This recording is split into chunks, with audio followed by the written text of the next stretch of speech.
पढ़ाई पे। पढ़ाई को वैसे कीजिए जैसे नोट गिनते हैं।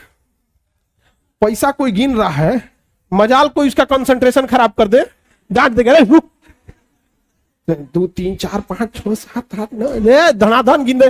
कितना बिजी आदमी है, कितनो बिजी आदमी, तुम पैसा थमा के दो उसको, इतना कंसंट्रेशन से गिनेगा ना जिसका कोई हद। अरे 108 बार माला पढ़ने में उसका दिमाग 10 बार भटकेगा। ओहो, चैन से पैसा लेना है, मजाल भटक जाए नोट गिनने में, नहीं ना भटकता है। तो पढ़ाई कैसे हो, जैसे नोट गिनते, ऐसे पढ़िएगा तो जिंदगी भर गिनिएगा, नहीं समझ आ गया? नहीं तो इतना ना कम मिलेगा कि गिनने की जरूरत नहीं है।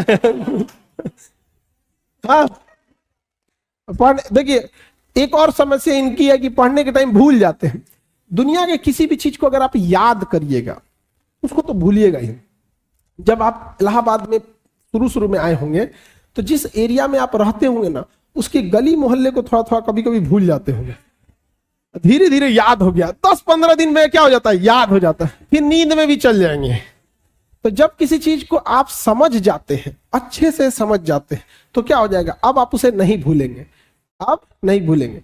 जैसे अपने किसी रिलेटिव को भी आदमी देखिएगा, किसी चीज को अगर आप अच्छे से समझ गए रहते तो नहीं भूलते। तो पढ़ाई में बच्चे में क्या होती है, इस जिस एज में आप लोग हैं, एक हड़बड़ाहट होती है कि जैसे एक चैप्टर पढ़ेगा, जब भी कोई चैप्टर पढ़िएगा उस दिन तो याद ही रहेगा वो।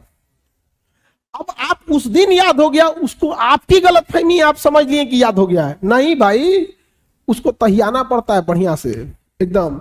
जैसे आज पढ़ लिए यहाँ पे, तो आज तो दुनिया का कोई सब्जेक्ट उठा के देंगे तो आप पढ़ेंगे। यहाँ पे आपके सामने 20 बार पंडित जी कोई श्लोक बोलेंगे तो आपको याद हो जाएगा, लेकिन फिर 10 दिन बाद भुला जाएगा, लेकिन उनको तो याद ही रहेगा। तो जो चीज जिस दिन पढ़ रहे हैं उस दिन अगर याद हो गया तो याद नहीं